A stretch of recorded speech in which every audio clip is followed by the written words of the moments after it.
The question is, why couldn't we hear a while ago? Why couldn't we hear the choir from this side of the church, but we could hear the podium from this side of the church?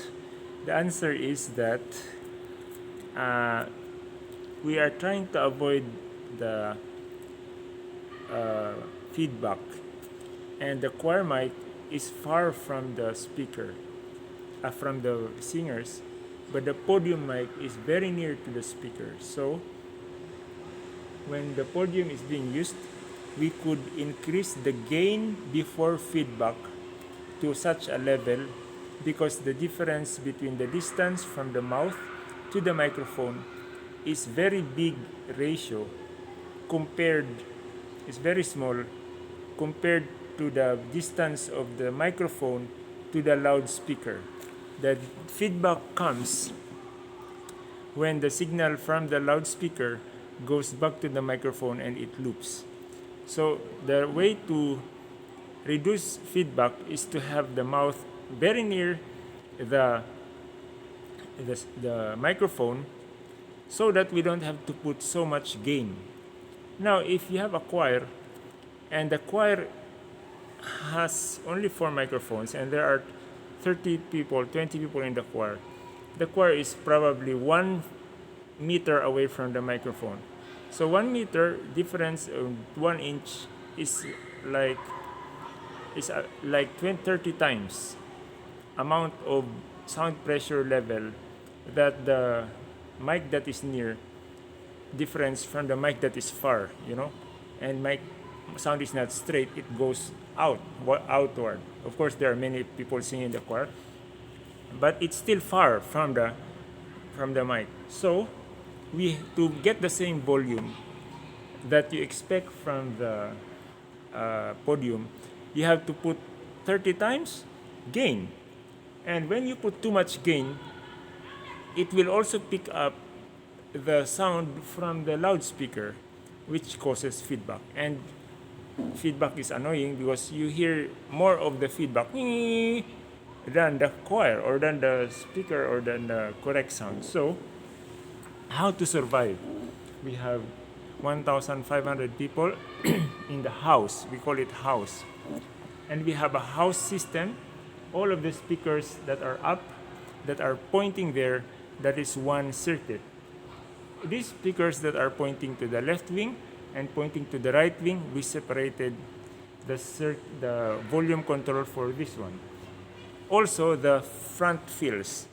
The reason is that we want to be able to turn this off or lower the volume of these speakers which are near the stage, so that we could first prioritize looking for the gain, the level of gain before feedback for the house. That's for the 1,500 people who are listening there. When we find that, then if we have time, we are going to look for the gain before feedback of the left wing and the right wing. But we cannot hear the sound in the left wing, so we're gonna guess. And while we are guessing, the only way to know is to guess and go up slowly until feedback happens, and then pull back a little bit. So there's a volume control for the left wing, a volume control for the right wing, because all the structures here are different, and a volume control for the monitors, and a volume control for the front fields. The front fields are because the sound doesn't, the house mix goes mostly to the back. The people in the front cannot hear. But when a choir is singing here, they hear direct sound because the choir is plenty. So they don't actually need these front fields too much for the choir.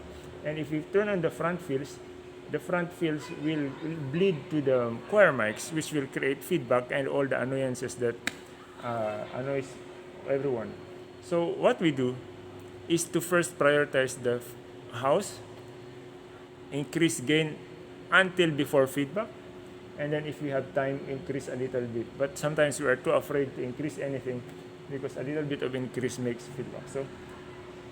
So that's what happens. Now when the podium is being used, we are sure that they have time also to go around and check whether we can still increase the volume or not. So that is what's happening.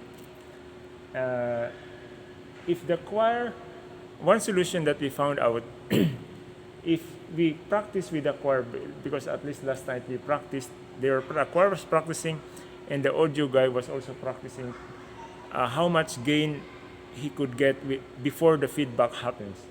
And he was sitting there in the audience. But maybe next time, if we have more time that the choir is practicing and the audio guy is also practicing with the choir, we can also tune this part of the PIC so that we can also find how much gain we can put before feedback happens. So also that other side, how much gain we can add, we can put before feedback happens. And of course the front fill, how much we can, I don't think we should add front fills, because if the choir is strong, then it should automatically be, the sound is just reinforced. But also how much we can add gain before it feeds back. You see, those speakers are different angles and different distances from the microphones, and the microphones also have different the layout and the people layout, and where the microphone is facing is not constant, so it's always different every time they climb there and they set it up, because that's how it is. So those are the challenges. Anyway, the most important thing is to understand the word of God. So that's why all of these preliminaries are preliminaries. The message is the most important. That's why when the speaker is going and the Sabbath school teacher, that's when we have time to make sure the house is full of sound.